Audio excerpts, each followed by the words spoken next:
Good afternoon. Welcome to the Citizens Chat Show. I'm Matanda Abubaker and I'm stepping in for Masesa Damian to moderate today's conversation. A nation can be defined as a historically constituted community of people that is formed on the basis of a common culture, common economic life, ethnicity, common aspirations, a common territory. Uganda is called a nation.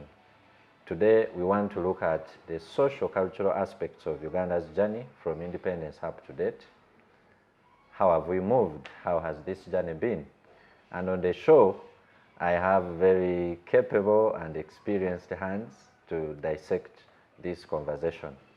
On my extreme right is a regular panelist on this show, Mr. Ochieno, who insists that there is only one UPC, an aspirant. So it's a pleasure to have you on the show. Absolute pleasure, always to be here.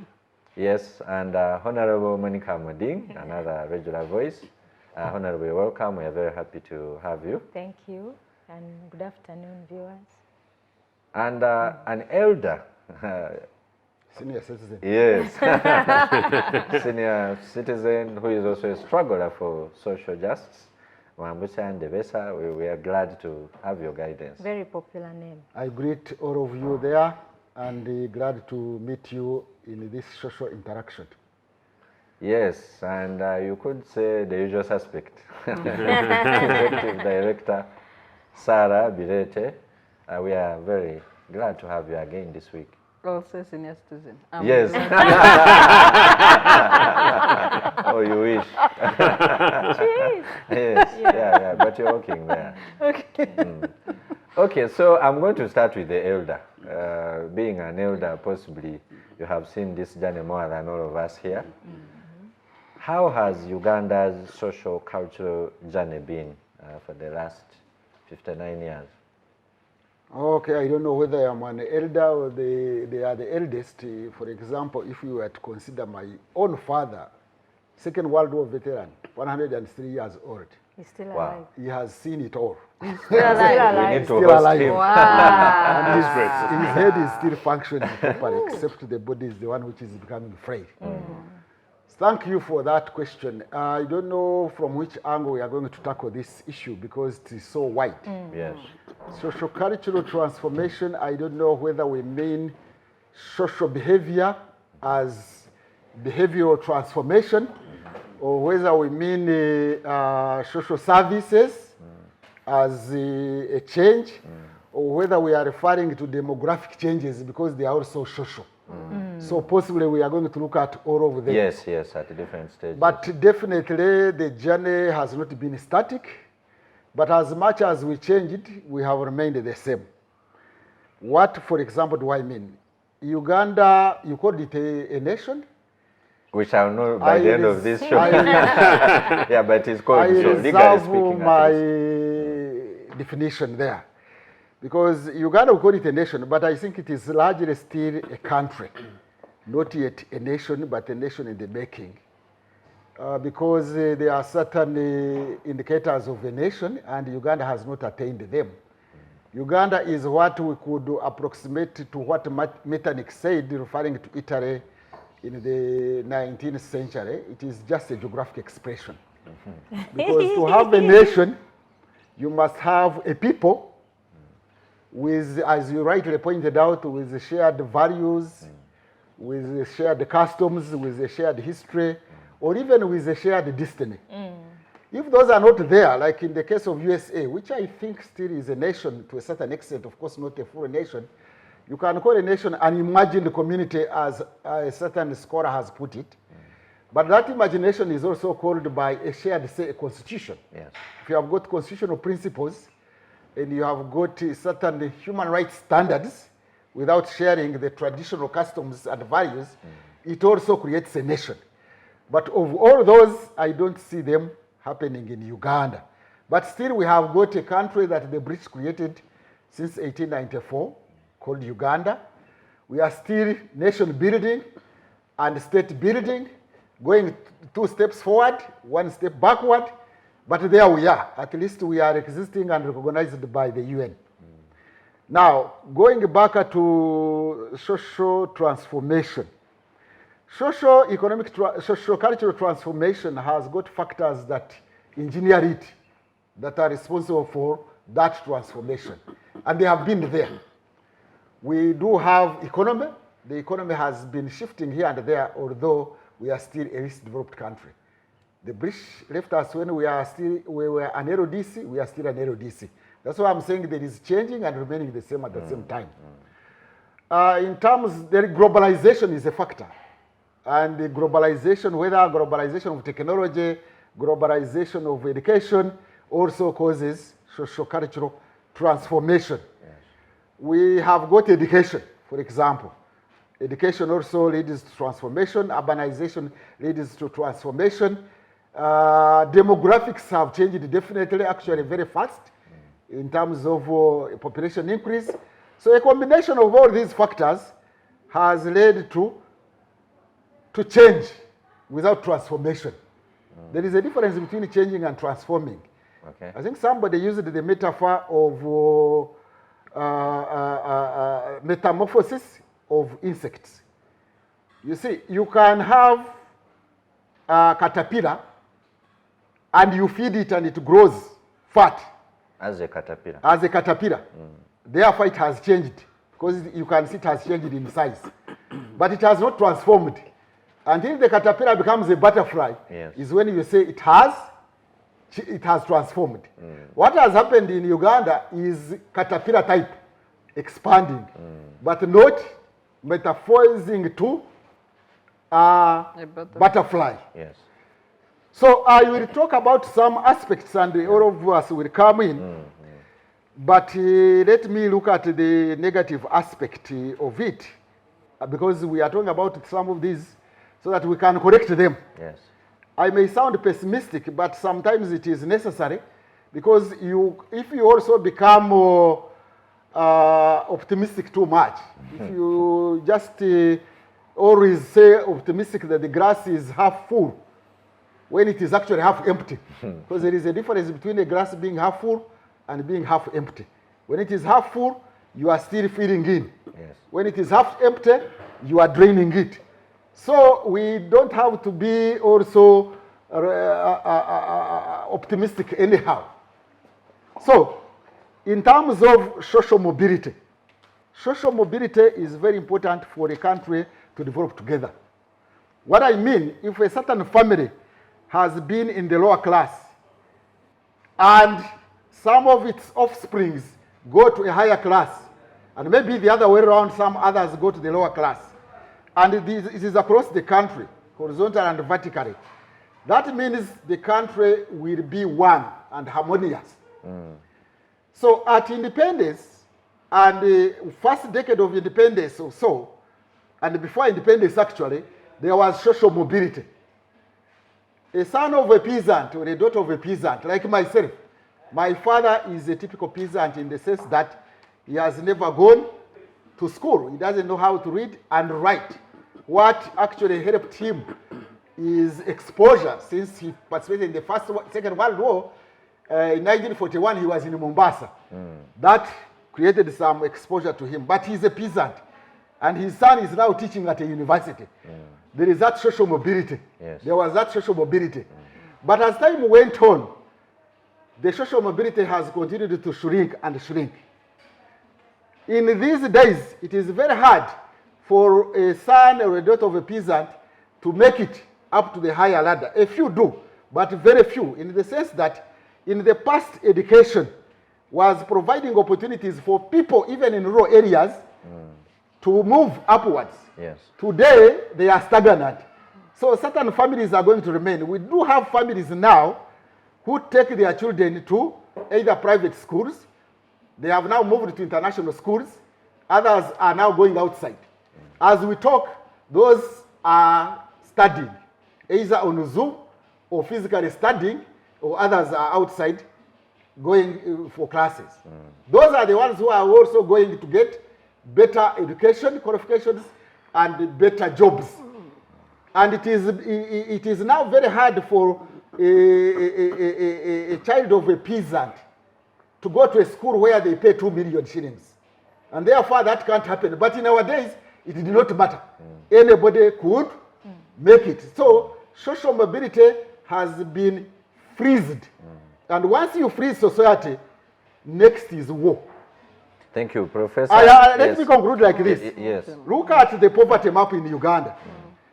For the last about 20 years, certain regions are faring badly in terms of poverty map. And the difference is very big. Some areas are 60% poor, others are 7%, others are 10%. And that trend is going to continue. In terms of education, certain regions do not have first classes, do not actually have people going for professional courses. Other regions are the ones which produce such a people. So with this freezing of social mobility, this country is becoming more and more unequal. And the moment the country becomes more and more unequal, you started by talking about a nation. We are not building a nation. We are still having this hardware, if I can use a computer metaphor, without a software. And you know, when you have a hardware without a software, the computer will not function. So this country is not functioning unless we do something to intervene in the situation so that the computer functions. Wow. I will be coming back with more questions. Honourable Monicah, it was tactical to start with Professor Ndebesa because as a teacher with all these metaphors and symbols, I know that we are more enlightened about the topic we are having, and he has set some parameters. He is a senior citizen. I don't know if you're a junior citizen, but we are happy to also hear from where you stand. How have you seen Uganda's social-cultural journey? Well, thank you very much, Matanda. First, I want to thank CCG and Civic Space for giving citizens this opportunity to discuss this matter. Because a lot of times when we are doing the analysis of our state as a nation, as Professor has already started to... As a country. Or a community. We do it from the political perspective, and we use the political and, you know, the indicators under the democracy and rule docket to analyze how far we've come and how we are integrating into the global wider community. But I think also, of course, economists will tell you, for you to assess whether we are a developed country or a modern country or otherwise, you have to approach it also from the social, you know, perspective, the social indicators and the culture that you have added. So it's a good conversation. We may be, you know, feeling uncomfortable on the other side with the politics, and the political indicators may not be working out to the satisfaction of the majority. I don't know how we are going to conclude today in terms of the other social economic indicators. You can't know until we have engaged. But I want to thank Professor for laying the foundation. He has given us a very good framework under which to analyze. And I also want to tend to think that for us to have a clear picture of where we are, we need to position ourselves a pre-colonial society, and then also assess it along the colonial times, and then come to post-colonial, the independence time, and where we are at, and what we desire our society to be. And reflecting on this matter, I think that as a country, of course, by the time we got independence, much like all the other African countries, we were around the 1950s, 40s, around there. And at that time when, of course, the Europeans came in, we were still in the pre-colonial type of governance, chiefdoms, kinships, and we organized around that kind of society. And of course, by the time we became nations, that the word that Professor doesn't want to accept to use, we practically inherited something that we were not ready for. Because at that time, the European countries were already organizing around democratic nations and states and building institutions. And so when we were colonized, of course, those ideals were imposed on the African state. And Uganda was not very different from the others. By 1952, we're still organizing around those kingdoms, chiefdoms, and you know, the organization was around, of course, religion, issues of ethnicity, religious fundamentalism generally, and then linguistical, I think, groupings. So when I review that history in that perspective, I can be able now to assess where I am as a country and as a Ugandan, what has changed, pretty much changed from that. Of course, then when the Europeans came and took over, they used that division because I think we read a lot in our history that there was a rule and divide and rule policy in terms of governance. And it worked along the religious, the ethnic, and the linguistical divisions that we had already as a country.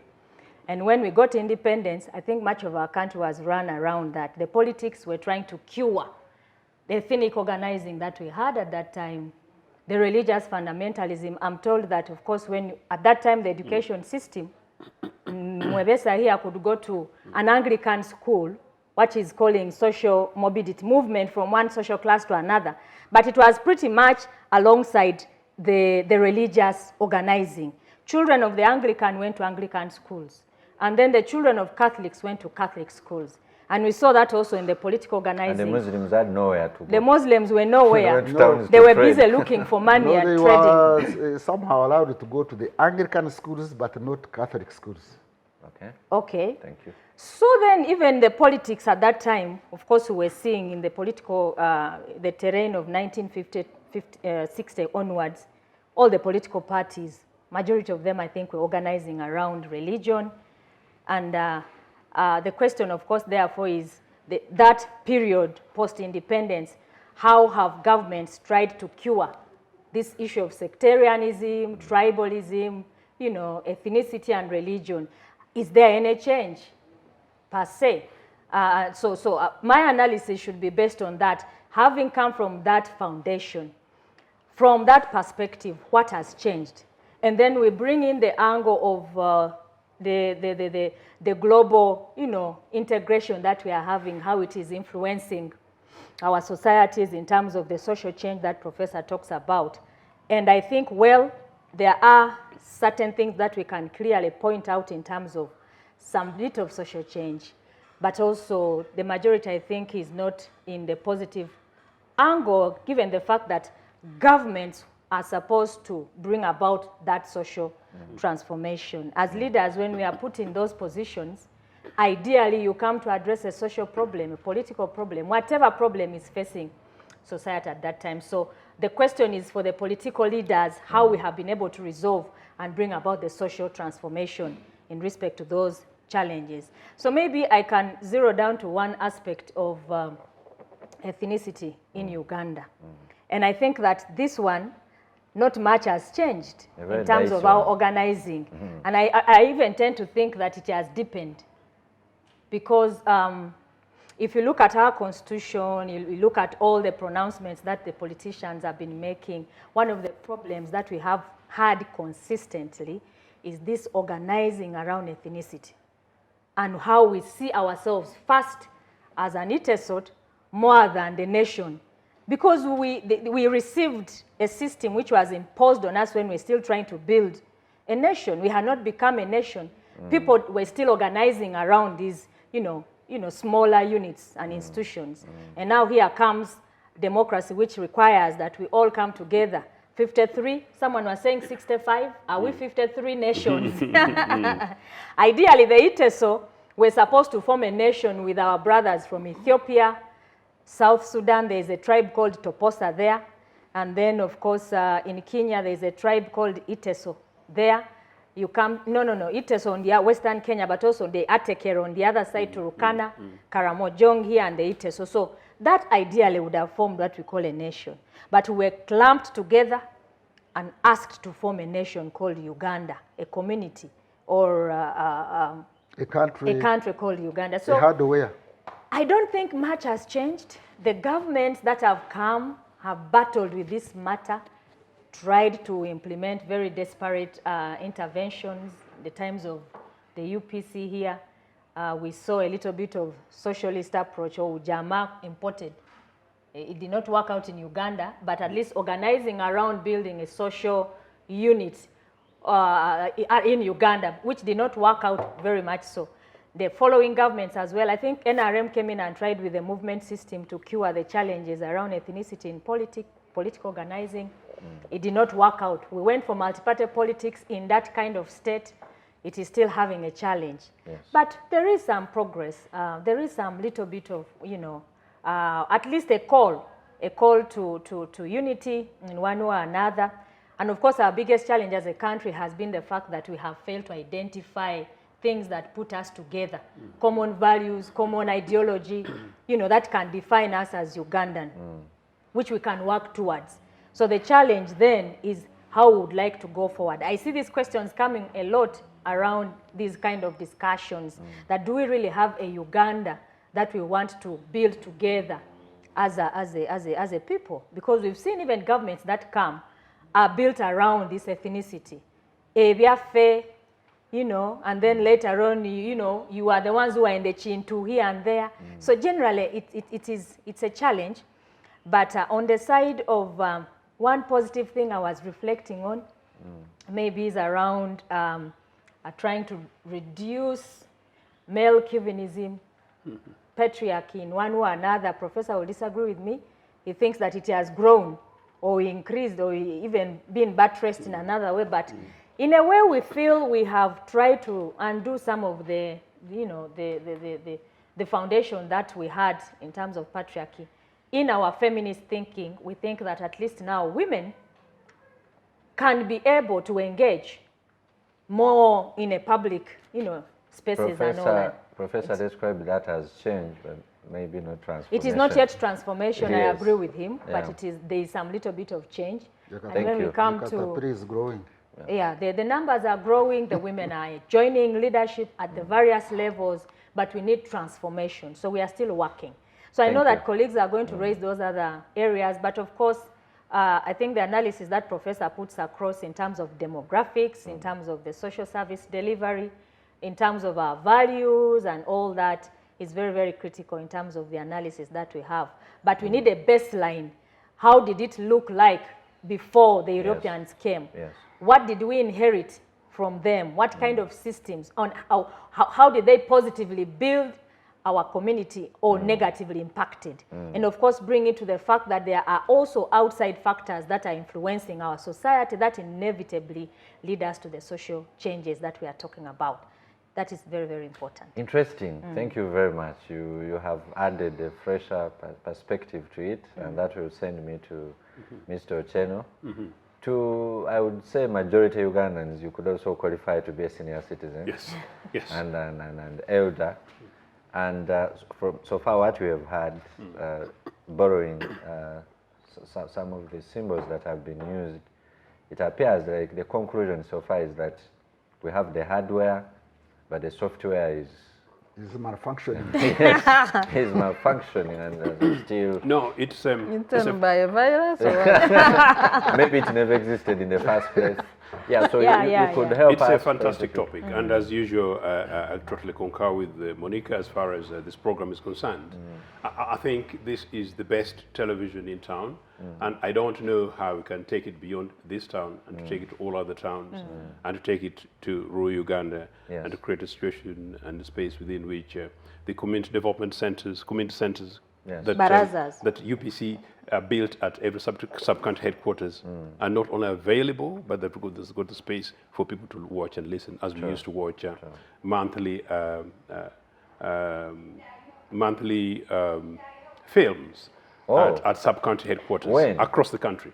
During the early parts of UPC, addressing some of those issues in terms of providing information rurally, this is official, and also having the depth of the 60s, indeed, yes. Wow, many young people would find that shocking. Indeed, and that is why their hope can only be in Uganda People's Congress. But I'll put it in context. I'll put it in context here. Professor was absolutely right when he brought in the question of America. It's very interesting, Monicah, that if America is actually a qualified state, qualified by Professor Ndebesa, then there is no reason why Uganda shouldn't be. Because America was, they kicked out the indigenous Americans, or suppressed them, built it around the British and then the broader Caucasian establishment. And today is one of the most diverse nations on earth. And yet, there is something called American values. There is something called patriotism. there is something called you cannot grow to become a leader of a political party organization in America unless you're felt to be American enough. And yet it could be that as recent as Colin Powell, a hero of mine, who died the other day, but who's an immigrant from Jamaica. And that is absolutely acceptable. And my brother Barack, whose father was in the 60s, around the time I was being born, he gets born and becomes a president. There's no reason that if that happens in America, that does not happen in Africa. So that means there is something possibly fundamentally wrong with us. So it's really not necessarily about all the italics as picked by Professor. So this country as a nation is possible, number one. And number two, this is an extremely political conversation because politics really makes it all. At independence, there was deliberate attempts, as rightly suggested, to make us a one-nation state and whatever the challenge is. I was looking at the topic as Dennis was presenting his invitations, and I quickly thought about social cohesion, which amazingly Professor in a way quite talked about, but in terms of social mobility, but social cohesion as a contextual subject. The question of identities that we talk about here as tribe, and whether or not there is a sense of nationhood and national unity. And Sarah, you and I, in our other spaces, we normally joke with our good friend David Mafabi. We wish he had his opinion to try and inject the conversation around the question of the national question, as he and some of us would normally talk about in Uganda. And I think if we did that, then we'll be narrowing this down. And it's a conversation maybe beyond the independent series, is worth us going around through. But that said then, what we are talking about, Monicah, are political party policy positions. UPC is a center-left democratic socialist political party organization. And so some of the issues, if we talk about social mobility, they become very major political questions during election campaigns. So a political party will have to justify their positions on these matters. Political parties that have been in government will have to prove that they've moved people and communities from one phase to another. Political parties and organizations in power will have to show evidence that they have played diverse. Political parties and organizations in government will have a right to be asked to explain how children from particular communities and identities go to Harvard.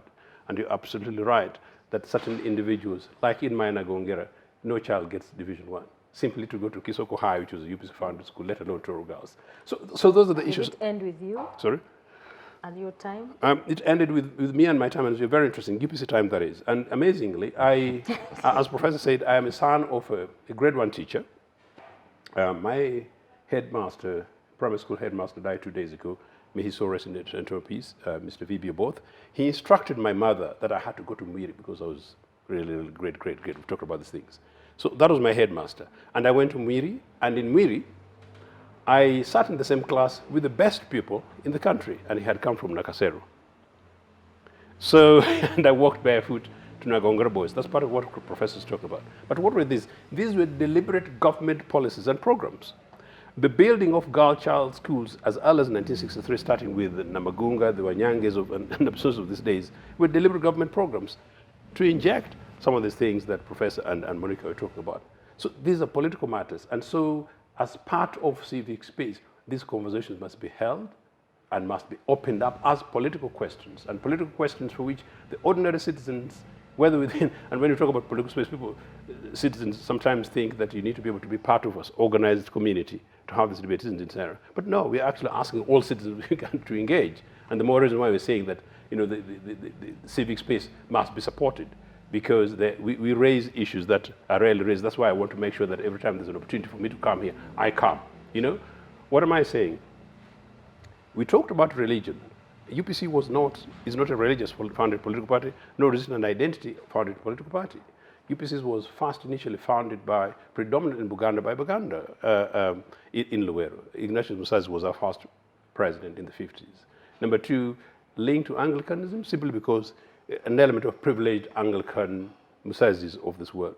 but it was relevant across the party, across the country, political party, except that, yes, the response political party, which was DP, was religiously founded. But I'm saying this for a reason. I'm saying this because immediately at independence in 1962, and I have this from authority, that educational institutions were deliberately debunked. The Mount St. Mary's and Namagungas of this world. Government said, you will continue being a religious school, but government will take responsibility, and we shall build capacity, including dormitories, to make sure that when you make admissions, you must admit on merit. So whether it's a Muslim child, a Protestant child, whoever it is, or a non-religious child, so long as they qualify, and it happened. So in a way, we're trying to build an element of religious diversity in that we're breaking social barriers, we're breaking cultural barriers, and so we're also breaking economic barriers. And this is what happened. So these are political questions, and political questions which, in my opinion, should not really be left to politicians, should be left to all the citizens, hence the development of schools. Mr. Ochieno, of course, the analysis so far has been that there has been no transformation. Some of the things you highlight could have caused some social mobility, as he called it, but that in itself did not cause transformation. Seems like just caused a few changes here and there. So maybe if you could take us to particular actions or policy positions, if you will, that were meant to build this unit that had just been forced together into a nation that has common values, that has common aspirations, that could have a common language. Maybe I should quote for you President Yoweri Kaguta Museveni in 1989, speaking to a rally in Gulu. He said, I'm embarrassed to be speaking to you in English. I'm sounding like a colonial agent. But English. This is because we lost 24 years from independence of very poor leadership. And so it's a challenge thrown at the leadership that you're describing. For example, a failure to deliver a common language. But that's exactly, that's why I was actually at that. And you basically answered my question. Maybe in a way I was being diplomatic, that this guy is 35 years is a Western thing. So that's basically the 3 steps back that Professor Ndebesa is saying. But at independence, there was a deliberate move forward. Between 1980 and 84, there was a deliberate move upward. According to OECD figures, the fast rise in the standard of living of our people was recorded in 1984. That's the fast rise since 1970. 1970. So the rise. What I was trying to say was that improvements, creation possibilities for building deliberate girl-child schools. That means you're trying to talk about some of the things that Monicah was talking about, and these are deliberate policies as far as early as 1963. The creating possibilities that children. Children will go to various schools not of their choices. The examples Professor Ndebesa is talking about, possibility of Museveni coming from an impossible place to go via Mbarara and go to Dar es Salaam University. These are the kind of the things that we talk about. Yeah, even internally for Right Honourable Rugunda to go to Kitgum. Fantastic Rugunda, but I hope my elder Rugunda remembers these things and is able to translate this for the possibilities of his grandchildren. The hospitals built across, the health facilities. In my own constituency, every sub-county had a health center built within 8 years. And so these are grand things. How many referral hospitals? 22 in 8 years. That's per capita. If you take Britain today, that's about 156 hospitals in 8 years. Extraordinary growth, which is a possibility. The community development centers that I'm talking about, you may not really know. Every sub-county in Uganda had a community development center deliberately built. And why I referred to it earlier, that's the earliest spaces where you can, my mother, for instance, advanced her literacy, through adult education, meaning adult literacy, at community development centers. And so government tried to do many of these things. Fast tracking of women in ministry in the departments. The Tamazire, is it? What's the other name? The late was one of the few people who benefited. In fact, by the time Amin came to power, he was able to appoint a series of, ironically, a series of women ambassadors and PSs. But because these women had rapidly, even with their limited number, grown to particular positions. So governments can consciously do these things. So there were attempts. Where we are today, I rarely give credit to NRA. Monicah was trying to draw references to the diversity of women at leadership positions. Yes. I think granted that we can give to them. My problem at the policy level, if you go underneath, I'm simply saying, and I was talking to a youth group the other day, that when we talk about women emancipation, it should not be about a position of women at the helm. It is very much whether or not there is water, access to clean water, there's access to education, access to health, the guaranteed thing that Sarah and I like talking about, whether or not a woman gets pregnant, and there's a guarantee that she will give birth safely, whether at home or in hospitals, in health facilities, things like that. A mother will always be very much about not only this drunken guy coming back to demand for food, but whether or not the entire family has had food. So all these are possibilities. So when you look at it from a qualitative point of view, then you're actually building a community and building a nation. And final quick point. It is only when all these other things in diversity become a possibility that people begin to have a sense of ownership. And that's why somebody goes to America as a student, stays for 4, 6, 5 years, gets the possibility, begins to boss and say, I'm an American. They even begin to speak crooked American accent because they take ownership of the American thing. But when you're an Ugandan citizen like me and you look back and simply say, what has NRA done in Nagongera for the last 35 years? And they've done zero. You begin to question even your citizenship and nation. Thank you very much. Yes. I want to make a statement before my neighbor here gives the opening statement. Yes. But I wanted to add on the policy measures that UPC government, this is not to say UPC was good or bad, but a UPC attempted to unite Uganda. In 1969, there was a blueprint of move to the left strategy, or sometimes called the Common Man's Charter. And in it, there was an innovation that was proposed. Of course, it was never practiced. It is one innovation. Whether it would have worked or not, that's a different discussion because the regime was not given time to discuss it. And many Ugandans do not know it or have not read it. It was called 1+3 electoral system. In that system, there were 4 regions in Uganda. And to be a member of parliament, you would be required to stand in 4 constituencies. One, that is where you are born, and any other, you would have 3 other constituencies to add on to where you are born. And you needed to win in all those, or at least win a majority in all those. The aim was to have behavioral change. That once you are elected a member, first of all, you would have to campaign in the 3 regions of Uganda. That would create exposure to you to the rest of Uganda. Secondly, if when you become a member of parliament and you don't talk for the other regions, or you become a minister and you don't work for the other regions, in the coming elections, they would shun you. So it would change your behavior. It would be an incentive for you to make sure that you work for other regions, since you would need votes from other regions of Uganda. It was called 1+3 electoral proposal. The regime was overthrown in 1971. We don't know whether people would have resources to campaign in all the regions of Uganda, but the proposal was there, and to me, it was an excellent proposal if it had the ways and means of implementation. Wow, thank you very much. We see members of parliament raising on matters of national importance and then raising matters of village importance. If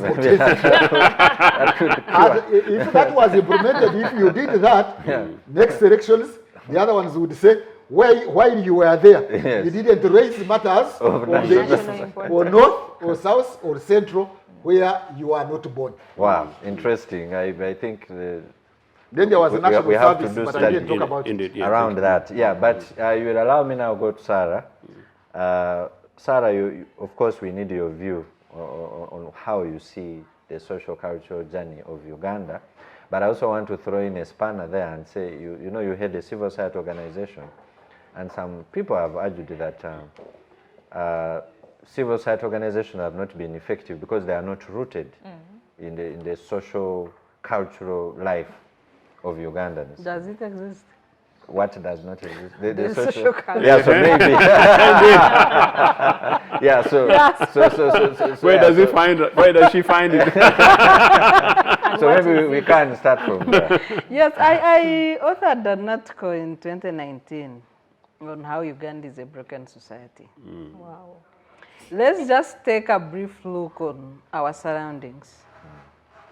Just 3 days ago, a man was killed in a mob by border-borders. And what was, around Mengo, a border scratched the car, the drivers disagreed, the driver and the rider, and then what happened was a death, and then arrests of so many people.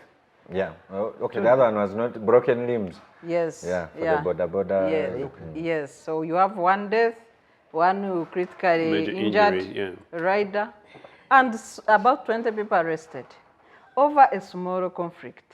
So what defines society?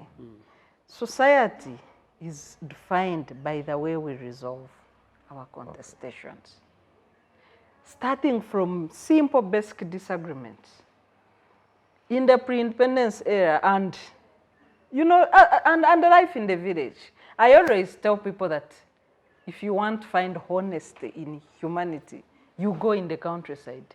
In the village, you can drop money, and somebody walking behind you will call you and say you've dropped money. Today. Yes. I'm not sure. Okay. Maybe you're not. It is possible it's shrinking, but fair enough. Yeah. It's a fair It's enough. possible. Yeah. Some of those More cases likely, but exist. In the village, you can have a neighbor getting concerned, genuinely concerned They'll get out. about what is happening in their community. In the country, we are more, I don't know whether it's modernization or half-baked. I will call it half-baked modernization because we are not there. Your child can walk and make a mistake and nobody will let you know. Yet we used to say in African culture that a child belongs to the community. And if they let you know, you're likely to tell them to go to hell. Also, yeah, you might react in a funny way, like leave my children alone. Let's look at the teenage pregnancies happening in the country. A crisis of babies giving birth to babies. In every district. Busheng has among the least numbers, 2,800 in this lockdown of schools. Those counted. There are those who are not Of counted. Of course, yes, those that are documented. Could be over Lango, 5,000. 24,000. Every region has about 30,000 teenage pregnancies. We have about half of these are relatives, fathers, biological fathers, raping their children. We have uncles, people that are supposed to take care of these babies, raping them and making them mothers. The community. At a tender age. So this is the society that we are talking about today, 59 years after independence. Let's come to service delivery. Without something in your hands, you don't get a service. Whether you are going to a private, I think you can go and pay and get a service, but still it is money. If you go for public services, you know very well, Advocate Matanda, that in courts, right from the filing person to get a stamp, to allocate your file, to get a date for hearing, to get a judge, you must cough money. And yet, that is the dispensation of justice. Wow. That is the administration of justice in this country. I have studied a bit of the local council system, court system. I don't know whether it is still working. Because for some time we did not have LCs. What is more common is a stamp. To get an LC stamp, some stamps go for as much as 50,000. So it ranges from 5,000 to 50,000 to get a local administration stamp on your documents. If you go to a hospital, I was one time I had a patient that could only be treated in Mulago. Thank God she survived. So I experienced the life at Mulago. I'd never been there.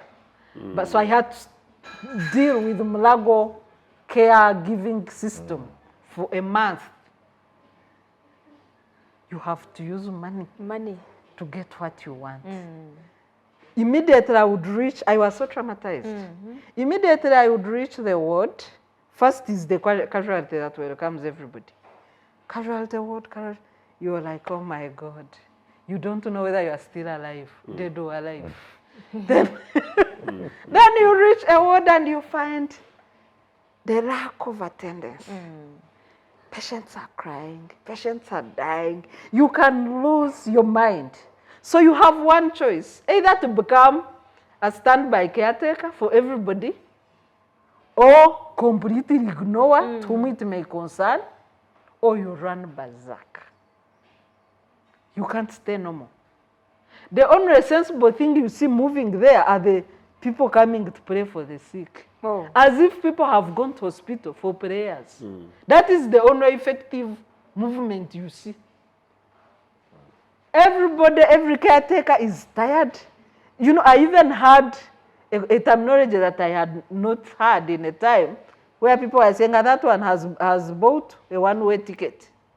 Ntalinye Butada, one-way ticket, meaning they are going to die. That one, his one-way ticket is arriving. Those are the nurses talking to you. When you are telling them, please, I think this patient needs care. They say, that one, the one-way ticket has arrived, meaning they are parking, kicking the bucket.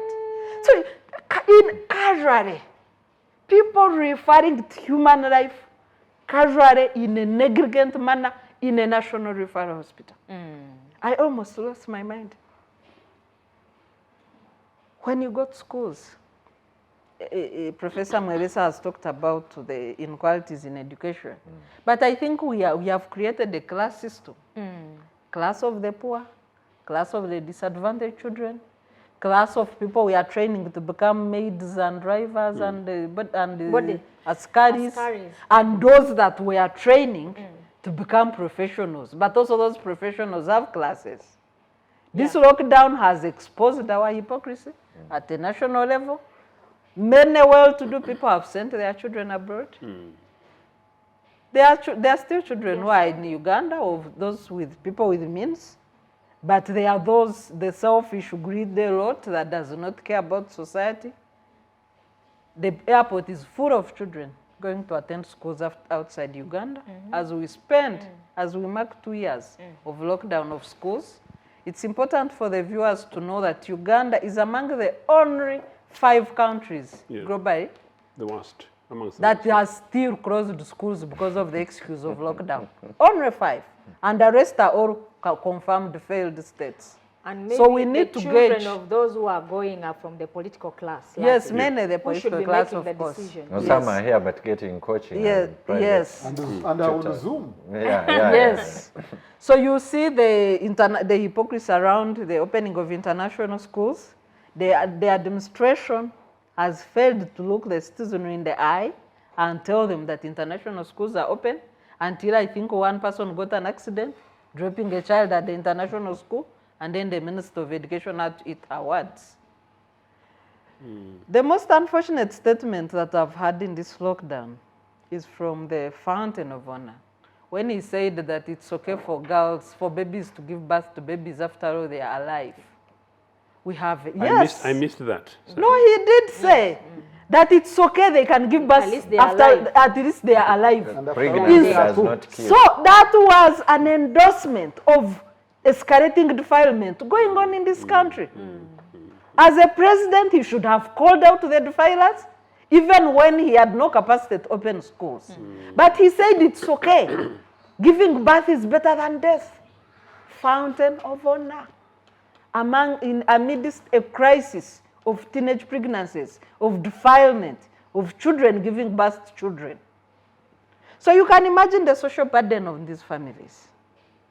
We saw the crisis of an attempt to give money to the most vulnerable of our vulnerable citizenry. 100,000 shillings for 3 months. That never reached. That was embezzled. That was fraudulent. Even the first recipient was stage managed. So society is judged on 2 issues. One is the character of its youth. 2 is how they treat their most vulnerable. So if we are to use these standards to gauge Uganda, are we making progress, or we are jogging in one spot in a violent manner? Let's reflect on that question. Let's reflect on that question. But maybe before we take a break, I'm going to get back to you, Professor. In her last statement, she spoke about teenage pregnancies. And I've heard social commentators who argue that some of these problems are because our formal institutions are very far much detached from the informal cultural structures. We now have communities where police officers at police stations chair meetings of families to reconcile where there's a teenage pregnancy, and then they go. And in the communities itself, the local leaders becoming mediators for exchange of cows. Yet the law books are talking about something very different. And at the national level, we on TVs and in hotel boardrooms, we are issuing very tough statements. But on ground, the social fabric seems to be detached from the expectation at the national level. Maybe. Thank you. Yes. If I'm going to engage in that debate, I know I am going to say something controversial. It's why I brought it. Precisely because Uganda is still a socially conservative society. My take is that although this is not the panacea for the whole problem, is that we should accept sexuality education. There should be some education about sexual issues in schools. These girls will become pregnant one way or the other because they are even impregnated by the people at home because of teaching them silence. We teach silence. You go to school, they teach you silence. You go home, they also teach you silence. But if there can be sexuality education,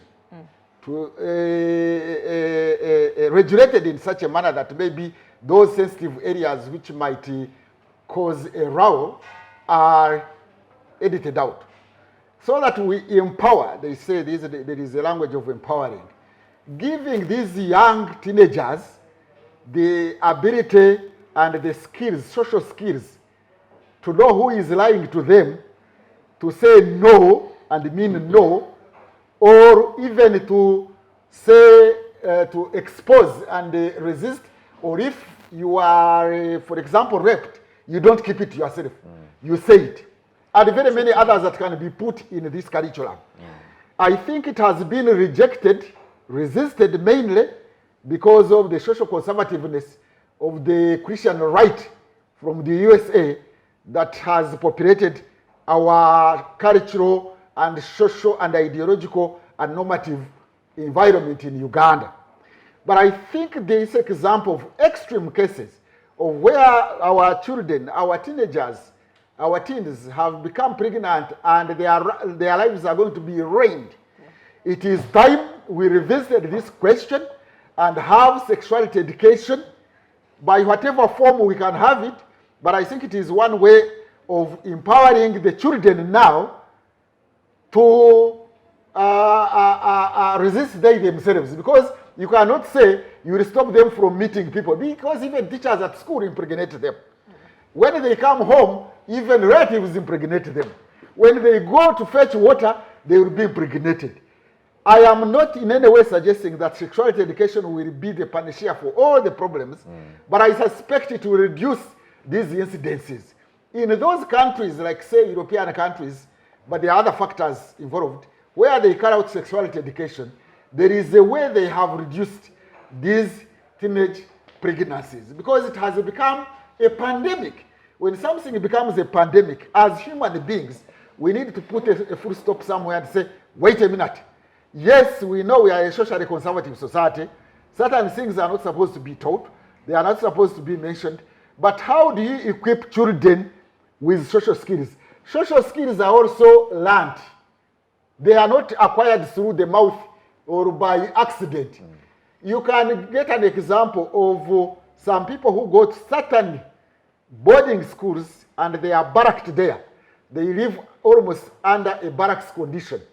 Yeah? A military barracks condition. In most cases, not in all cases, they have been found out that once they are released, like say, go to the university, where they are not having that barracks environment, yes, they tend to go amok. I'm not saying all of them. That is an indicator that they did not, when they are in a boarding school and did not get social skills, they just burst when they get out of the other environment. So, you know, these kids are going to go in a wider environment. That is a fact, whether you like it or not. And you have to give them social skills. By the way, there is something controversial. I will mention it, I don't run out from controversy. There is also anecdotal evidence which indicates that children of reverends tend to be deviants at an old age. That could also explain that when they are young, the parents are so constraining that they don't allow them to socialize and have social skills. Once they get out of the home environment where they are not controlled by their parents, then they tend to be deviants. So that explains why we need to have sexuality education in schools to teach kids at a young stage how to socialize and how to avoid being tempted, because this has been proven in some areas. I repeat myself, let nobody say that I am saying that once there is sexuality education, some of those challenges will not be there. I am saying we need to reduce them, because if we don't reduce them, by the way, most of these teenage pregnancies have taken place in rural areas. Let somebody challenge me. Yes. I'm not saying all, but most of them have taken place in rural areas. Yes. In the urban setting, people, whether you like it or not, these teenagers are exposed to sexuality education. And they are watching it. They are exposed. Earlier on, we are praising the people in the rural areas. They are more exposed. Honestly. They are more exposed. This one, therefore, we need to shed away some of these social conservative behaviors and norms and attitudes, because the world is globalizing. You cannot stop globalization. You can only adjust to globalization in such a manner that you survive and minimize those negative consequences of globalization. Just 30 seconds. I know you're going to go to break. Yes, you can have the 30 seconds. I'm just slightly worried by the nuances as suggested by a professor that sex education is a must, and yes, sex education is the broadest sense, in the broadest term, and I put my finger to it too. The issue, though, is we need to be very careful that on this we don't focus on the victims as the source of the remedy. The remedy in part lies with exactly what Sarah was saying. It is very much making sure that the implications for those people who perpetrate is such that if they got, what happens? I happen to have had access to other communities and other nations that have struggled with teenage pregnancies, and particularly in disadvantaged communities. It is basically the fact that the children are victims, they're helped, but the perpetrators of this are actually punished. So I don't know what is in our penal codes, I don't know what is in our legislations, I don't know what the remedies, part of the nuances are question about the police and community leaders. I think really those are areas where we need to be able to focus. There are cases where the perpetrators, for example, will be arrested, and then the family will exchange gifts and then try to, the law must prevail, and that's what I'm trying to say. And if the chief law supervisor is the guy who thinks that children are okay, so long as they are alive, then no bail for them. Well, there you go. Yeah, thank you very much. And on that, we are going to take a break. And when we come back, we are going to get deeper and even more controversial. See you in a while.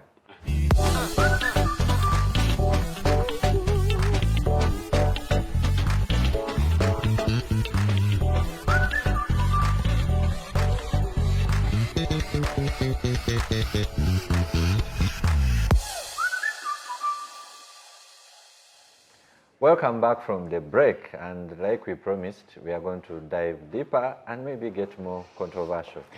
And I'm going to shoot straight to you, Honourable Monicah Amoding. Part of what has been defined as a nation in the truest sense is having a common language, and this came out when I quoted the president in 1989. I don't know what he speaks now when he's in blue. Yes, but there has been this struggle around linguistic nationalism, so to speak, where Ugandans don't relate. And we see this at different levels. But even in leadership, many people look forward to when councillors are going to swear in the struggles. Some people have said that some parliamentarians just keep quiet throughout the term. Because they're not and leave you, the few lawyers in the house, to tussle out because of issues of language. But also some people have said, no, the language issue is resolved. The business language is Luganda, the government language is English. Yeah. Yeah, throw some light. Where are we? As a country. Yes. Or as a nation. We are not yet a nation. We are a country, according to Professor here. And of course, all the indicators are evident that we are still in nation building. We are not a united group. We don't have common values. We don't have a common language. We don't even have a common direction that we want to go to, a common vision. Well, we have those in the paper, Vision 2040, and those midterm goals that the country has. But how many of us as Ugandans know what 2040 is all about in terms of the visioning of the country? And so I think one distinctive thing that we can see from the region, from our neighboring countries here, if you look at Kenya and Tanzania, I think in a way they're a little bit ahead of us in terms of common grounding on certain issues when it comes to the nation building or issues that concern nationals. I looked at the Kenyan case. Of course, they had a little bit of tribal issues here and there, but a lot of times their engagement supersedes the tribal arrangements. If we look at how they organize around their political structures and systems, I think in my view, they have overcome that mainly largely because of at least a uniting factor, the language. The other underlying factors can be there, but at least there is some sameness and commonality in that direction. For the Ugandan case, I think we've just been stubborn in terms of adopting a common language. And this discussion has been on even when we recognize that Swahili should be the second language to English that should be used. But how do we apply that in terms of policy? Do we use it in any institutions as a language of instruction in any way? Security agencies. But how many people know it? How many people can even speak it? It's now Or the even- second official language. It is now the second official. We are It's trying going to be compulsory to learn and to use learn it. at school. It is belated. What we should have done should have happened much earlier, immediately after independence. This language would now be practiced because it's a uniting factor, and also moving towards the East African union and federation that we talk about. We cannot afford to have any other language apart from the Swahili language, because almost a good number of the East African nations speak that language. Luganda is a very good language if it's also popularized across the regions, because quite a number of people are speaking it. You can go as far as Kumi, different parts of Kumi. There you'll find someone who can at least understand Luganda because of the cosmopolitan here, the metropolis that we all come to as a country. And I think that we have lost opportunity in terms of developing these languages further to build a commonality around that. And I wanted just to comment on one thing that Joe talked about and Professor in their submissions.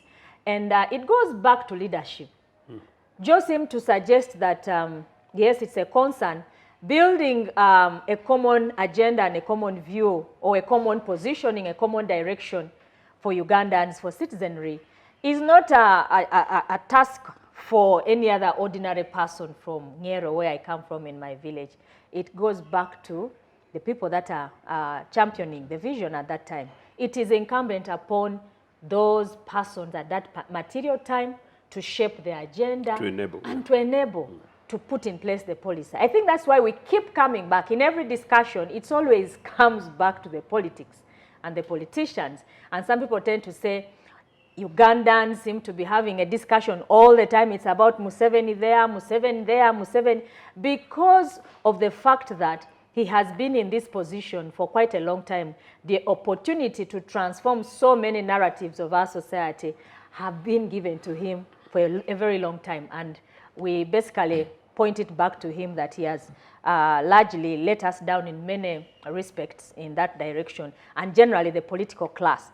Because as the children are getting pregnant in Ugandan houses, in the villages, the politicians are educating their children in their houses and taking them out of the country. Oblivious. The other day I was having a conversation with a colleague who is in parliament, and I was asking them, what's happening with the education issue? What are you people discussing at this material time? Because it seems people are so restless about the return of children to school. And they said that, she informally told me that, you see, that discussion right now if you try to raise it, there are those who will come after you and say, stop embarrassing this person, you're embarrassing. The untouchables. You are going to embarrass this person, you're going to embarrass the other. It has come to that point. It is regardless of how it is impacting on the wider society. It's about an individual and how you're projecting them before the so public. Honourable, such that I don't lose you. So, what is sort of your recommendation on the question of language? You spoke about Swahili and the spread of Uganda, but which way? Do we stick with English? Some people have said there is no nation on earth that has developed through a foreign language. Do we adopt Swahili? Sarah here is saying, who knows it? We adopt Uganda, you know the sentiments. As America developed around and what that. language are they Good point. I was going to go to that. You see, I think my colleagues here will give their views on this particular matter. But I think that it is good to have a language, and the enforcement is on the leadership, putting in place an enforcement measure and say, okay, English is an instruction language. Swahili must be adopted by every other person and taught from primary up to, and then also utilized. You know, you see it from the way we use the language. Are there, for example, translations? Are there deliberate efforts? I think this Swahili ends in those spaces that you go to in Chankwanzi and other places. The instruction, the language of instruction there is largely Swahili. It's discussed when you're dealing with patriotism and all that. But beyond that, an ordinary person, Ugandan, doesn't Do they use Swahili? They do use it as an instruction language. But I want to tend to think that, for drills. For drills and many other things. I tend to think that the North military. and the East. And the lectures? Some of the lecturers So actually use that language. No, I've never been there. But I'm simply saying, so it's really not as much. Yes, it's not as much. It should be used at the institutional. Thank you. Not in this world, and never. Yes. The people in the central region here seem to be averse to using that particular language. They are very comfortable using their local language here. But in the east and in the north, somehow quite a good number seem to be using, understanding it and also apply it. Now the issue, the issue of this pregnancy that you talked about, we battled with that matter in Parliament in terms of trying to put in place stronger legislation and laws. And we didn't go far after a battle, and because we dealt with issues of parents, relatives, you know, the immediate family. And we tried to increase the punishment that if a person who has trust, or a guardian or a parent is supposed to be a person in trust, responsible for the welfare of a child in a family, and if that person then becomes the perpetrator of this sexual offense, the penalty should be bigger and higher. Those were some of the proposals. Withdrawal and discontinuation of matters in courts of law, we tended to also deal with that, and quite a number of things. It was a very popular law in Parliament. We passed it, but it wasn't assented to. And so the political will vis-a-vis I think, of course, the president recently commented on that, and now we know. We seem not to be understanding His Excellency the way he speaks and communicates, but most of the time he has been honest with his positions. Right now, that's not a priority to him. Children who are dropping out of school and getting pregnant, 10 years from now, I don't know how the Uganda that we want to see will be like in terms of those social indicators because of these things that are not taken seriously, but they are very fundamental to the growth of our country. So it's a very pertinent issue. And yes, the social-cultural indicators in our country and how we can work towards improving them, but there seems to be a very vague, opaque picture right now that is painted this far in terms of the 59 years, 60 down the road. And the sexuality concern that the professor talks about, it is a welcome one. And you see, parents, we are a bit, we pretend to be conservative, not to discuss about these issues, but we don't discuss them with our children anyway. I am a parent of teenagers now, but it's a very difficult topic to begin having with your children. I don't know how many Ugandan parents are talking to their children. I am a parent, and yet I do. They are not allowing sexuality also to be done and conducted in the school setting. So I think, and yet our children are being exposed to the online discussions and conversations. So we need to do much more on this and allow this conversation to happen at school and also at home. And of course, the Minister of Education was blaming parents that it is us who have failed to do what we are supposed to do. And that is why our children are ending up pregnant in that way. But I think she has a point in some way, because we have also not, as parents, we have been comfortable taking our children to school in a way. I see the way I'm overwhelmed supervising my children right now at home, because you have to do homeschooling, you have to monitor every child, and it's not one, there are so many. How can a normal parent be able to do that work and also talk about sexuality education and all these issues, as this one done homework, as the other done? It's very complicated, very complicated. And I think the earlier the schools are opened, the better for an ordinary parent, because there are things that they learn in the school setting and parents only complement. Yeah, so. Wow, Yeah. Thank you very much. I was about to ask whether in the law that you came up with, you also looked at aspects beyond The proposed legislation, it was never sent to yes. it was proposed legislation. Yes, and whether you also attempted as parliament, you know, if the president refuses to assent, you have some way out. We Was proposed Parliament compensation. expired. Unfortunately, and Parliament expired. and the speaker, and the speaker retired. changed. The business, Okay. business So of every speaker previous- comes But with, even the money would change hands. with their own politics and policies. But I think this one was about precedent and also amending the rules, because every parliament that comes in, they amend the rules of procedure and adopt them. Yeah. And I think that issue was not embedded in there. Yeah. Thank you very much. I'm going to come back to you with, I think, maybe a bit controversial question on the issue of kingdoms. If you ask the regime in power for their achievements, you're likely to meet somewhere the issue of restoration of kingdoms. And you could say, some people call it creation.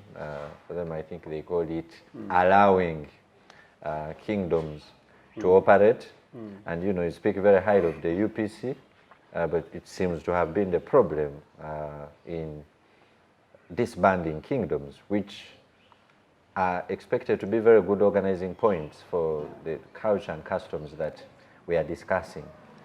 I was told by someone... That one is controversial. Yes. I was told by someone that there is no person in Uganda below 45 years of age called Militon, because of that issue. Yeah, it's possible. Yes. So They fear it. yeah.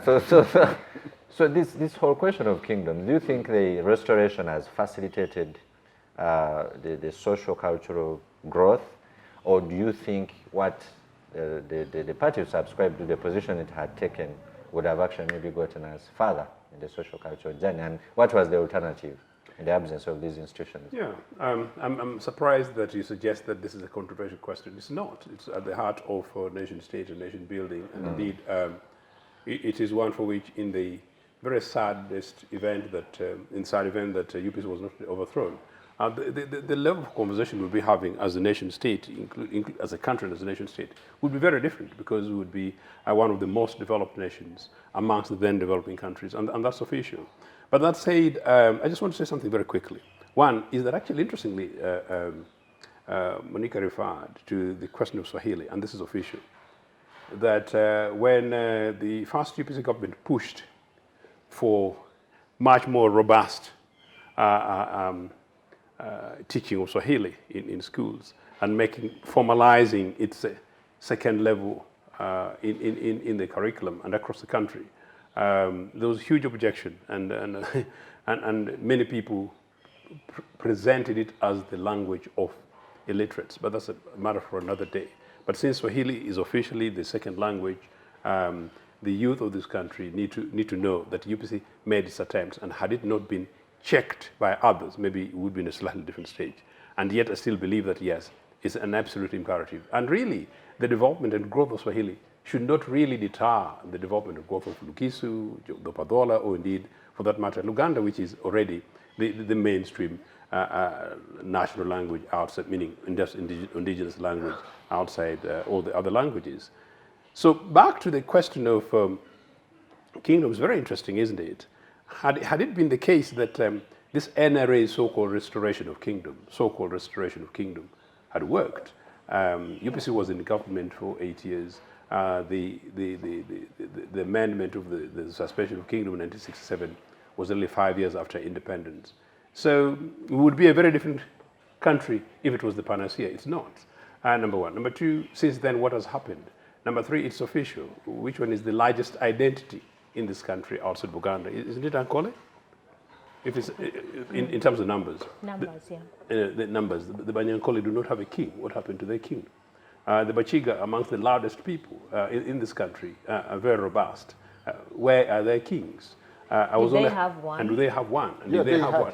No, yeah, well, there you go. So for us, the Japs, I was only having a conversation the other day with a particular community of mine, and I was saying that in the event that we followed thoroughly how some of these things would be, I would be the king. Yes, because interesting. Because as happens, the person Majanga, the big warrior, his mother was from my community and a part from my family, and we gave him the blessing. But at the moment, it's a rotation of staff. No, some of these creations are rather diversionary. But if your question is whether or not restoration of kingdoms in any particular issue, for us as UPC, we have absolutely no problem with it. And the future UPC administration under me would have absolutely no problem. The point is this, that the situation we have today is not the situation that was pertaining in 1966. It is whether or not we can have a state within a state. And this is a constitutional matter. Quite clearly, when we debate and have conversations about these things, people want to pick and choose which way to do it. Quite clearly, the Kingdom of Buganda at the time considered itself quite incompatible with the nation state, the Republic of Uganda. I do not know a quarter of what would happen, what the Buganda was attempting to do in 1966, that it would attempt today, and NRA would leave them, comfortably in the streets of Kampala. Absolutely not. Point is this: kingdoms are cultural institutions that, where they exist, they must prevail. I was having a conversation with a group of other Baganda friends, and good enough young Baganda, and I was trying to remind them that amongst the most sophisticated kingdoms across the African continent, some of these in West Africa, including Ghana, where actually women tend to be very powerful chiefs in some of their communities. But the Zulu. But they're really not anywhere into the question of national polity. Until, as we build a nation, we begin to see where our cultural roles and values and organizations and institutions are, and where the state, the broad political state begins. It will be very useful, and this is a matter for Chupadola, this is a matter for Buganda, this is a matter for Bagisu, and so including the Banyankole. I just feel rather sorry for those kingdoms that existed and today they do not, and versus those other communities that did not have kings and they're struggling to create top chiefs and turn them into kingdoms. Those are some of the internal contradictions. You better keep your sympathies. I know why. So we don't need your sympathies. What about those ones who did not have, and there was an attempt to create them? That's what the case of Teso, and it's not worked. But you have the Emormo. We have the Emormo, who is a figure, but does not hold any power, does not even have any, ability to organize, and there seems to be a rejection by the people generally of the institution. All those years down the road. Because you're a republic, so is the Japs. So back to your question. Yes. So yes, where kingdoms exist, let kingdoms exist side by side with the broader nation to recognize that actually the super state is the super state, and the kingdoms do their cultural stuff, and that no kingdom should be able to say that the national police is not going to enter a particular corner of their territory, especially if they're having illegal guns that are aimed at the ordinary citizens of this country. Thank you very much. Sarah, your view on this? I'm sure if we asked the NRM government to account on the social-cultural front, that would be one of the highlights. Restoration of kingdoms, allowing culturally that's corporate funding. Then I know that Umukuka, they get, I think, probably 5 million. You have There's a a pickup. Yeah. No, they are still almost. There's a battle. Joe tried to insinuate that Banyankole could be missing something. We are not missing anything. I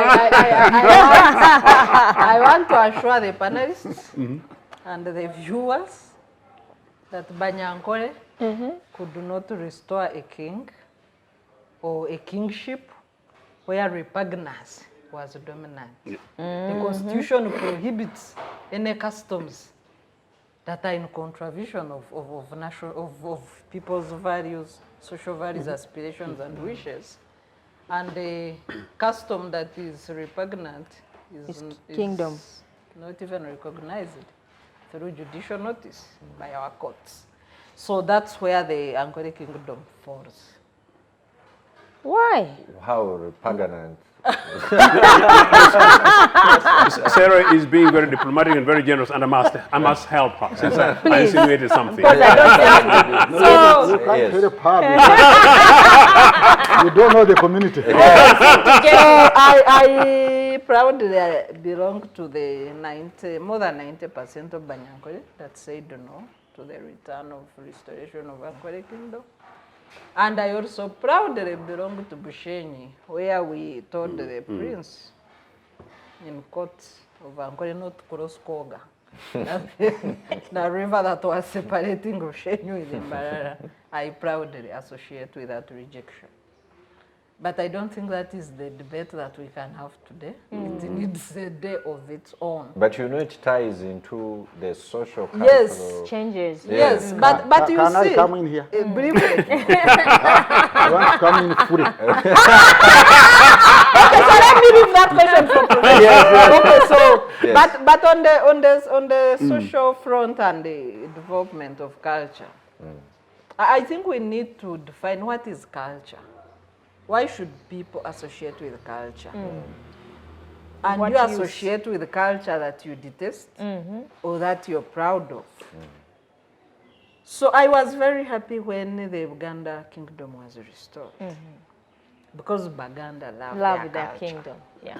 Baganda cherish their culture and their king. Baganda proudly associate with the kingdom. But you look at the political manipulation of Kamswaga and the Kayunga Amoding. riots. So Joe said if Uganda did something today, what would the regime do? I think we've tested that. Kayunga riots happened when I was in the side of Kabalagala Chubudi and I was staying in Intinda. So somebody texted me that if I don't cross back in 5 minutes, I might never reach Arrive my safely. destination because I must say that, what were they saying? Tambula ng'omuganda. Hey, I must kutambula ng'omuganda. Or say omufaliso. You end up saying omufaliso. So somebody I was would have saying, also managed. yes, Yeah. get home now or never. Hi. That was the trauma we faced.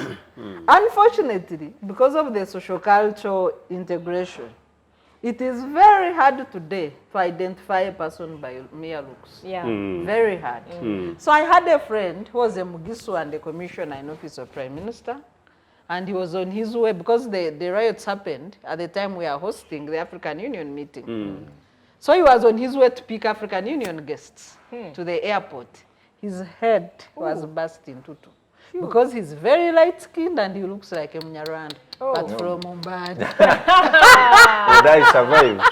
You wouldn't. I don't think so, my friend. So that is the dilemma today Yeah. of having a tribal clash. You don't know who belongs where. You can't. You can't. So it was very unfortunate.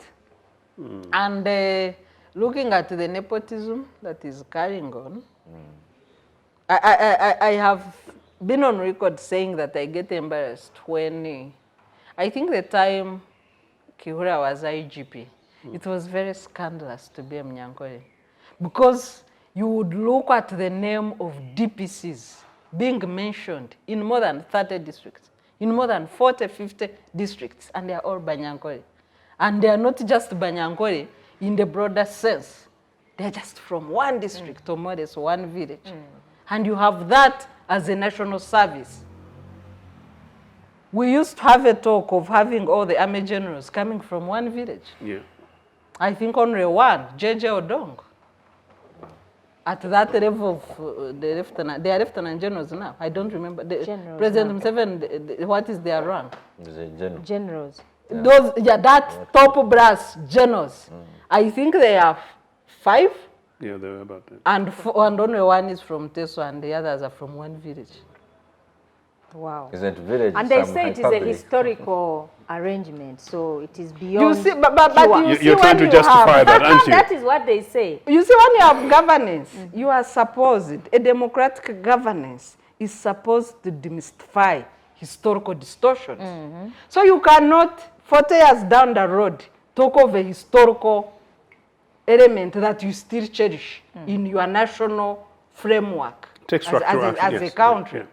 All these people are named as permanent members of the High Command in our UPDF Act. You have People not gone can to permanent secretaries, heads of departments. No, I have not. I have not. And authorities. And authorities. So you can conduct the Army High Command meeting in a local language. We have discussed the crisis of lack of a national language. And why? When we all know that in every district in Uganda, more than 60% of Ugandans can understand Luganda. Why is it that we cannot make Luganda a national language? Yeah. What is that controversy that we cannot resolve as a country 59 years down the road? Yeah. And are we a nation or a geographic expression? Thank you very much. Yeah, Professor, But you are Sarah, brave. before Professor comes in, it is maybe I just wanted to inform the panelists that this discussion that you have just had, any attempt to have it on the highest level of debate, that is Parliament.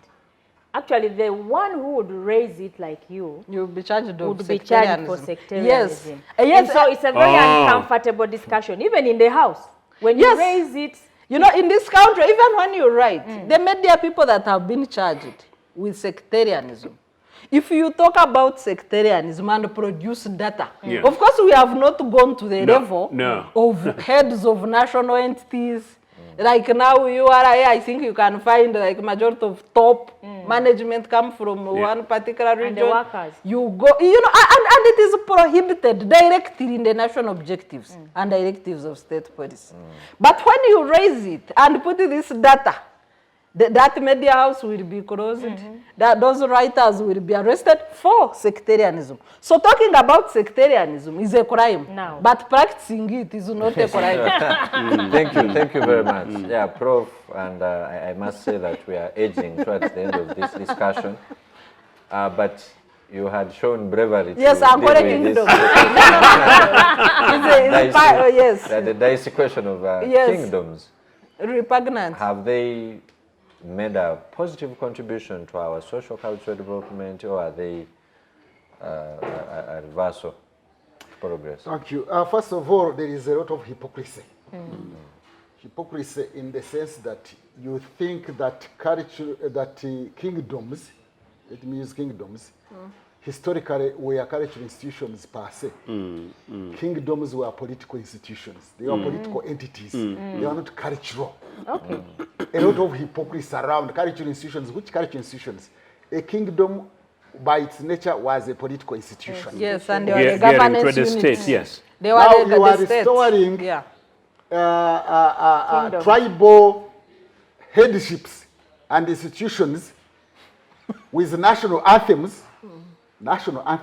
and yet they are tribal. And then you say you have restored cultural institutions. Does it mean that those areas which don't have those institutions are not cultural? What culture is progressive and helping people in kingdom areas? If you go to kingdom areas, are they the ones who don't have teenage pregnancies? Are they the ones who don't sacrifice human beings because those are negative cultures? Are they the ones who don't dress scantily as people want to believe that when you dress scantily, you are not cultural? Are they the ones which How about the Karmajo? are they the ones which are they the ones which have got more divorces and family breakdowns? And they say cultural institutions of those kingdoms bring unity. Now you tell me whether there is more unity in where the kingdoms were restored. We have had bloodshed in Uganda, we have had bloodshed in Kasese, we have had bloodshed even fighting over those institutions in Busoga. We have had bloodshed in Bunyoro, we have had it in Bujisu, We have had it in Rango. In Teso So as if it well. is not, people have been fighting, actually contesting those cultural institutions and even fighting over them. As we talk now in Rango and I think Bujisu, and I think the Bagwere also, they are very contentious that's right. to the extent that they want to come to each other's I was in throats. yeah. So at least at that cultural level, I have not heard it in Ankole where you want it to be restored. I withdraw my desire. He's very concerned these Anyankole are going to kill each other because they don't have Mugabe. What are you talking about? That was tongue-in-cheek, Professor. It was a disclaimer. It's official. Actually, that society was more conflictual when the kingdom was there than it is now at that community level, because the kingdom was a stage around which conflicts were stage managed. What am I saying? Am I saying people should not have kingdoms? No. Let people have their kingdoms, but without hypocrisy. That's right. It is the way they have preferred to organize society. They can organize it around the hereditary leadership. You know, kingdoms have hereditary leadership, except that one of the Josephs in Japadora. It's not a kingdom. Where they have created kingdoms, and those who want to create, because kingdoms were not created by God. Any time any group can create. The one in Bugisu now has a constitution and term limits. Yeah, we do. And term limits. And it's And more of these, my friends here on the right. We are now looking towards Ateker, those 5 tribes. Yes. I think let me put it this way, controversially. These people want these tribal units to organize, to have a share on the national cake. That's correct. That's when they will become strong. And they are using it as a mobilization tool for getting something at the national level. I wish they could use it as an organizational tool for democratizing the national state. But they have failed to do that. So I am not saying those who want it can have it, but those who don't want it should also be left not to have it. And we organize the culture along other means, because culture, Egypt in the Arab world is known to be the most cultured. Actually, Arab culture is around Egypt. Are we together? Egypt is known to be the oldest kingdom recorded. They abolished kingdoms in 1952, I think, when NASA took over. And they are still leading the Arab world in terms of culture. The French in Europe are the most cultured in terms of displaying, manifesting their different identities. They abolished the kingdom in 1792 when the king was beheaded, guillotined in France. Are we together? Matanda. So whether a community wants to have kingdoms like Japan or Britain, which is divided, by the way, it is more divided now than the rest of Germany, where they abolish kingdoms. You hear the Wales want to go, the Scottish are running away, the Irish have run away, the English are running away, They will come back. and they have a kingdom. So whether you have a kingdom or don't have it, the question of unity is not necessarily about kingdoms, but other organizational factors other than the kingdom. So in Uganda, let those who want to have kingdoms have them. Let those who don't want to have them. But let us address the national question. And the national question should be addressed around equality, social equality and social mobility. When people are experiencing equality and they have got equality policies, not this business of going to a house in Kampala, a storied building of 8 stories or 9 or 10. Normally the chief executives sit on the last floor, isn't it? Yes. When you come to the ground floor and you want to know the ethnic origins of the chief executive, you just listen to the short waving around the first floor. The tea girl, the bodyguard, the personal assistant, the driver, all will be short waving. I have had people taking bad manners to the East African community in Arusha. That the Ugandans also are leading that they are appointing people from one country. When they are here, why haven't they talked about it? Did Kadaga talk about it in parliament? Was she or was she not appointing people from her area in parliament? Why don't we look at things squarely and stop this pretense? In each of these different countries, they are practicing tribalism, not meritocracy, in appointing people. They go to Arusha, they have a point. Why don't they first do it at home and then go to Arusha and talk about it? You take bad manners from your home to Arusha and then you claim that you see Arusha is the one which has gone wrong. So let's not talk to pretend. Me, I don't pretend. The problem I have is that I don't pretend. I tell people that look here, in Uganda we need culture. A society without culture definitely does not develop.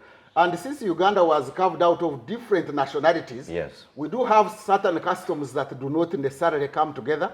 But let's also build those which cut across. Instead of going to parliament and having tribal caucuses, why don't we find ways of having caucuses that cut across the whole country? When you go to universities, you find Basoga and Sete, Bajankore Kweterana, and Koba Zambogo, I don't know what. Why don't people consciously start cultural institutions, cultural organizations that cut across the country so that we have a trans-tribal unity and network rather than having these local ones? When we were studying, we used to go from one region to another and study there. I'm from Ntungamo. I studied from Chitunga O-level, A-level. I was in Tororo College. And up to now, on my social media platform, some people think that I come from Tororo because I am concerned about things going on in Tororo town and the fight between the Iteso and the Japadora. Because I associated there and I have concerns. But now somebody studies from the same village, nursery, secondary school, university, and is employed in the village. And you think that will have a national outlook. So we need to have a national outlook policy. I'm told we have got a Ministry of National Guidance. What is it guiding? What is its policy and the principles? Have they laid them down today and we discuss them and see whether we want to take this nation ahead? Just the Ministry of National Guidance, just guiding people in order to be actually inward looking, to be concerned about regime survival. We need to have national survival. We need to have state security. We need to have societal security. We need to have human security, not regime security, and just promoting one regime and regime survival rather than the nation survival. This nation, many people, this country, not nation, people have been saying that it has been there, that it will always be there. It's a lie. What is Yugoslavia? Let anybody tell me whether there is Yugoslavia now. In the map. It had a leader, Marshal Tito, a very powerful leader for more than 30-something years. Yugoslavia has disappeared. Actually, even the Soviet Union is not there as we talk. This Congo we see here is almost not there. Sudan, you can see what is happening. What is happening in Ethiopia, it can happen here. Actually, it has got all the pointers that what is going on in Ethiopia is going to happen in this country because there are certain people with entitlement. So therefore, let's have these issues discussed and let us have a national policy agenda to create a nation, to integrate this country. We discuss it without fear or favor and without having in mind only regime survival. Otherwise, when this country breaks, all of us shall suffer. Thank you very much, I just Professor. had a concern. But the Angore question. The Angore question. The Angore question. I didn't want to discuss it, and I want to be very clear here. I'm a Republican without apology. And in Angore, there are certain factions or groups that are struggling around the question of the Angore question, the restoration of Gabe or kingdom in Angore. There is the Angore Cultural Foundation and Angore Cultural Trust. So why I was avoiding it, because my views will be subjective. I belong to Banyankore Cultural Foundation, the Republican one. And our differences are ideological. Some of us who are not for the restoration, we are saying that leadership should not be hereditary. That's one. Secondly, we don't want to promote ideals and norms of hierarchy. We want egalitarianism. And those norms of hierarchy postulate that and promote certain values where you do not challenge hierarchy or patriarchy or any forms of discrimination. And the Nkore kingdom was built around the norms of discrimination. But much more importantly, many people do not appreciate the question of Nkore and differentiate it from Nkore. Nkore is a British creation. There was a statement here, I think from my neighbor here, that the British used divide and rule. But there is where they used the unite and rule. He comes from Bukedi. Bukedi was composed of different tribes, the Apadora, the Iteso, the Samia, the Bagwere, the Bagwe, and they created it. When they went to Toro, they amalgamated the Bakonzo, the Nyabindi, the Batoro, the Basongora. They created one. But who went to take the British rule to those countries? They were using other people to go and... Why don't you say it? But they later withdrew them. So that is not the issue. But the issue I'm talking about Nkore is that Nkore was amalgamation of Nkore. It was a small kingdom. Buzimba was a different kingdom. Buweju was a different kingdom. Igara was a different kingdom. And there are Mpororo states which were also autonomous by the time the British came. So all these were brought together by the British to create a bigger entity. And they were amalgamated, or they were added on to Nkore Kingdom. If you go to the Uganda Museum today, there is not one drum, because the drums are still there. There are many drums which were symbols of power of that community. That is also a factor. If you are going to restore a kingdom, who is going to be the hereditary leader? So some of us are arguing that if the Banyankore feel that they want to have a cultural institution or cultural leadership, in order to mobilize culture for unity or whatever they want to say, let it be based on merit. That I stand, you stand, or the other stand, or let it rotate within the... With the rotational kingship. No, not chiefdoms, not hereditary, maybe among the clans. Rotational. Because we want a culture that promotes women, that promotes other nationalities that were created in that kingdom, and that does not promote ideas of one entity. Not only one entity, of people lacking social mobility. Ideologically, some of us say we should build an egalitarian society where the positions to be held in society and lead them is based on merit, but not on mwana wagundi or was. Yes. If you are born of so and so, that is a matter between you and your mother. Yes. It does not touch me. Professor, I now agree with Sarah. But that's ideological. Yes. I now agree with Sarah that we need another conversation. Specifically. And it's all your fault because you started it. Yeah. You thought it was as simple as they say about yes. So I think we are going to have another conversation to dig deeper into some of these aspects. And our time is now spent, so I'm going to allow each one of us a round for parting shots. And what we really want in these parting shots is maybe a way forward on how we can build national cohesion, especially for provision of social services. The aspect we already discussed, things like education, health, food security didn't come through, but features very prominently. Yes, sanitation. Yeah, so maybe starting with you, Elder Joe. I'm actually delighted that in the course of your questioning about UPC and the question of kingdomship, the conversation has actually brought to light the bigger national question, and indeed actually the context within which the first UPC government had challenges in its attempt to build the nation, a nation state. And very interestingly, very deliberately, while it was almost like a mini disclaimer tongue-in-cheek, making reference to Ankole and Kigezi, thankfully taking it to a scholar, brings back on the table the challenges that the youth of this country, and actually this very specific space, needs to have as a conversation. So I think it's extremely important that it goes actually beyond what Professor is saying, and you're quite right, that maybe is a subject that we need to be able to come back to.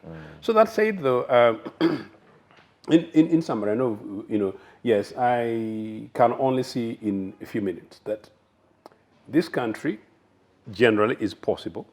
The founding parents attempted to build a nation state, and in fact, some of the, without controversy, some of the challenges we had in the mid-60s leading to the question of the abolition of kingdoms were very apparent, as suggested, that some of our own then inherited structures were an obstacle to building a nation state. And so, again, it's a matter for review, and it's a matter that should really be reviewed without a motive or, if you like, personal selfish interests. If we did that, then the future of this country, again, as I said, would be possible. But whatever happens, this country will succeed when we have a leadership that is mandated by all the people of Uganda, or where all the people of Uganda have confidence in them, and a leadership that takes ownership and sees leadership as, takes it with humility, and creates the space in which culturally we're able to live and grow in diversity. But socially, that it is an ideological issue, meaning that it's led by the values of the leader in question. I hope it is going to be a leader who's socialist, democratic left, progressive left, whatever it is, possibly UPC-ish, where the question of big taxation is acceptable, particularly if you tax the big corporation and the rich, because the tax is going to go to social services and to provide for the poor, and not into people's pockets. And that when nations, when nation, meaning the tiny communities, whether we look at nationality, we look at Karamoja, we look at Bufumbira, what is happening there? We inject resources there, not for profit, but to make sure that there is a leveling of opportunities for all. And in that way, it was possible for us to have injected in Karamoja, not because we're going to get something else there, but because we're trying to develop a people and a nation. And then providing for education, education is the biggest equalizer. And in as long as we're able to do that, including with information and big names like Professor Ndebesa in conversation like this, we will be able to come closer. Thank you very much. Honourable Monicah, summing up. Thank you, Joe. Mine is just a reflection on the fact that notwithstanding the fact that we inherited so many different indicators that actually laid the foundation for all these inequities, inequalities at independence. Like Joe has said, there was an attempt by earlier governments to try to address these gaps and sort of bring together a nation called Uganda, notwithstanding the different nationalities that we are. But I seem to see that there is no serious political will right now in terms of deliberate efforts, deliberate programs and interventions in trying to keep and piece this country together in all the social services and all the other cultural and the other indicators that we talk about. And for me, of course, it is all about leadership. If the person driving the bus is interested in the arriving, and driving that bus in the direction, to which it should be going, it is possible to achieve that Uganda that we dream about. But as it is right now, there seems not to be deliberate effort.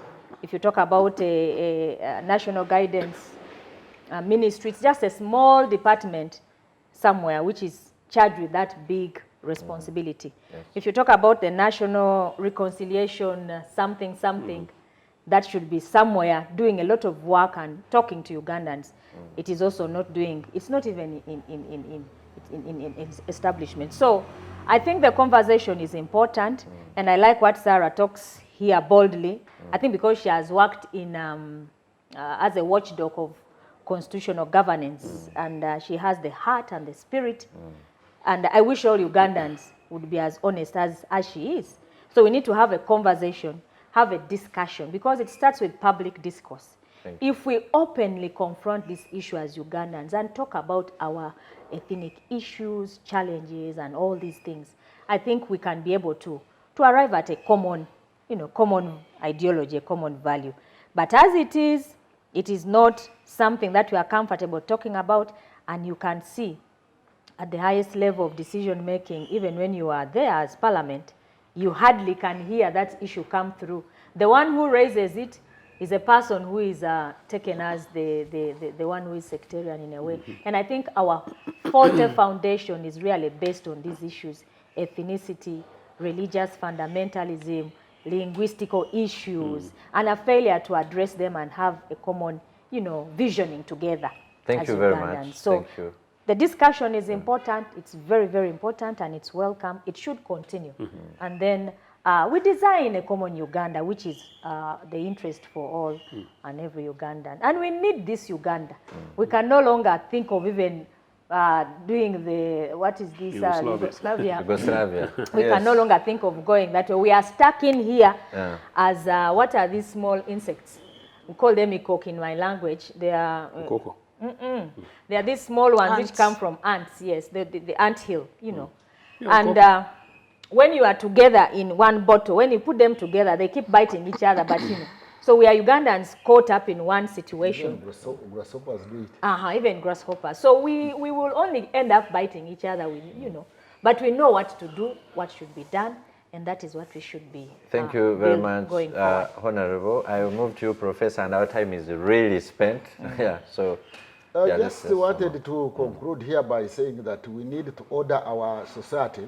Societal order should be based on certain principles and values and norms.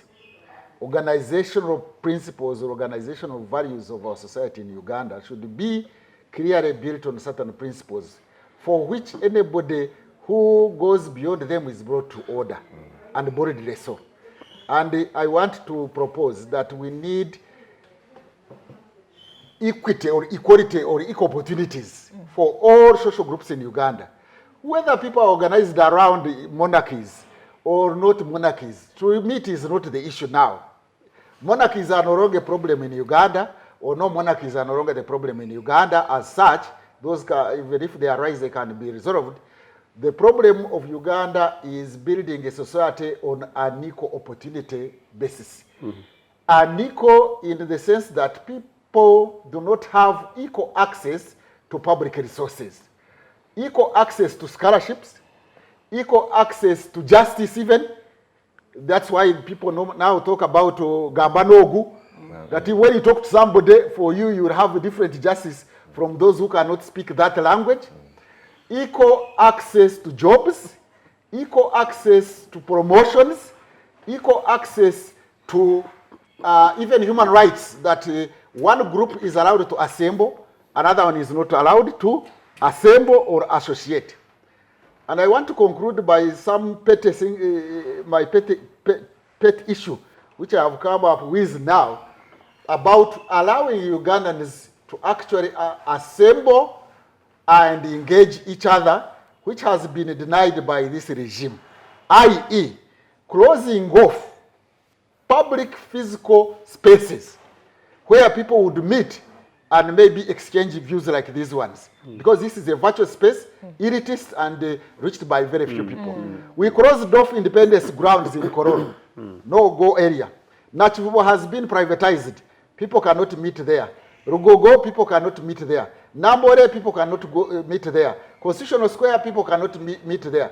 All grounds where people in Kampala would meet, engage, socialize. Centenary. Some Centenary Park, like you have in US, in UK, where he has been for a long time. There is Parliamentary Square or Torafrega Square. When you go to USA, there is the National Mall. When you go to other places, they have the Agora in Greece.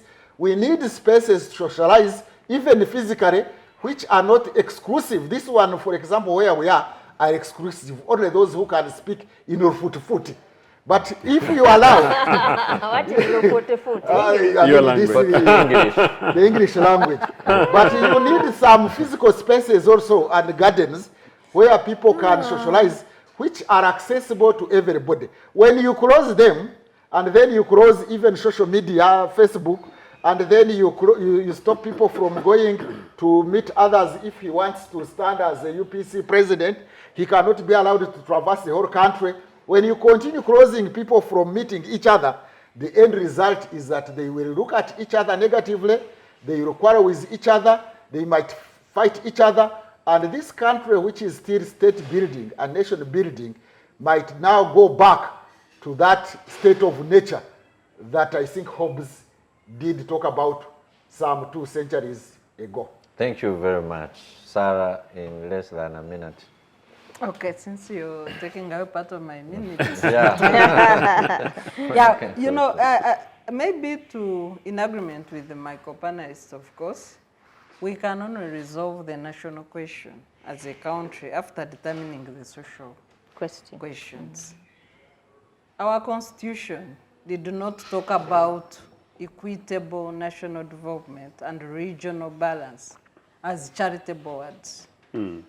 But when you look at the development, I know that normally on social media there's a joke during Christmas of all vehicles heading Chengera Massacre Road, going to the west. Government vehicles mainly. Yes, but even private. I have had an opportunity of working in a national program in universities in Uganda that makes me move on every highway in this country. When you move through Massacre and Mbarara Road on any day, you can't be alone on the road. It's a busy Traffic. road. When you take Mbare Road, you can move with 1 or 2 vehicles. I have taken Fort Portal Road, Mitiana Fort Portal Road, on weekdays, driving alone from Mitiana to Fort Portal, alone, no vehicle. That shows you that there is no business on these roads. We are busy constructing roads and sending the biggest chunk of money in road infrastructure. But also it's important for the citizenry to know that amidst the pandemic, your government has gazetted $200 million for purchase of vehicles in this budget as we look for vaccines. How many? Repeat. $200 million to send to Japan. Dollars, not shillings. Dollars. Send to Japan. That is the total of money for vehicle for government works.